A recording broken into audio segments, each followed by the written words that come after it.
జీవితంలో ఎప్పుడు దయచేసి రెండే 2 మిస్టేకులు చేయకండి. మనకు చేతనైనయితే మనకు ముందు ఎవరైనా భిక్షాటన ఆడతారో చూడండి.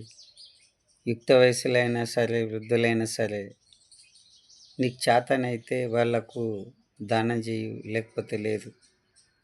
దానం చేయక నీకేమైందిరా మంచిగున్నావు, కాళ్ళు చేతులు లేవు, కాళ్ళు చేతులున్నాయి, ఎక్కడైనా పని చేసుకోవచ్చు కదా అనడం ఆయనకు చాలా బాధేస్తుంది.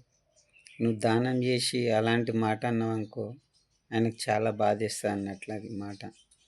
నువ్వు అదే దానం చేయక నీకు చేత కాకపోతే అదే ఆయనకు సాయం చేయక, నీకు తోచినంత సాయం చేయకపోయినా సరే పర్వాలేదు, కానీ చేయకుండా నువ్వు కరెక్ట్ వెళ్ళిపోయినావు అనుకో, ఆయనకి ఏ బాధ ఉండదు. ఎందుకంటే నువ్వు కాకపోతే ఇంకొకరు ఎవరైనా వేస్తారు అనేసి ఆయనకు ఒకటి ఆశ ఉంటుంది అన్నట్లు.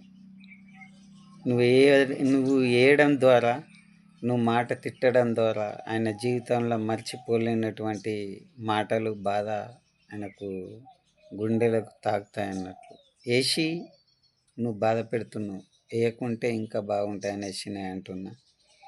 మళ్ళీ ఇంకోటి, స్నేహితులే కానీ, భార్య భర్తలే కానీ ఎవరైనా ఉంటారు చూడండి, మంచిగా మాట్లాడినప్పుడు హెల్పింగ్ చేసుకుంటారు, బాగుంటారు, కలిసిమెలిసి తిరుగుతారు, తాగుతారు, తింటారు.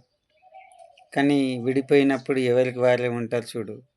ఎవడో మధ్యన వచ్చి వాళ్ళిద్దరి మధ్యన గొడవ పెట్టుకుంటారు చూడు.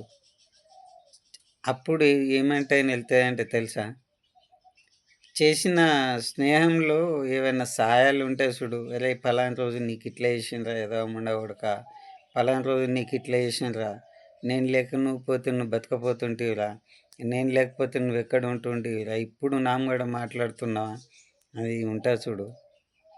చాలా బాధిస్తాయండి. ఎందుకంటే సమాజంలో సాయం చేసింది సాటుకు చేస్తామచ్చు ఏదో రూపంలో, కానీ అది మూడో వ్యక్తితోటి వచ్చింది చూడండి సమాజంలోకి. అప్పుడు సమాజంలో మన బతుకు మీద మనకే విరక్తి పుట్టి మన ఆలోచన అనేది వేరే రకంగా పోతాయండి. నేను ఇంత సాయం చేసినా కానీ వీడు సమాజంలో నా ఇజ్జత్ తీసేసిండు, వీడిని ఏమనాలి అనేసి ఆయనకు అనిపిస్తుంది అనేసి నేను అంటున్నా. దయచేసి మీరు ఎప్పుడు కూడా ఇలాంటి 2 పనులు చేయకండి. చేస్తే హెల్ప్ చేయండి, లేకపోతే లేదు.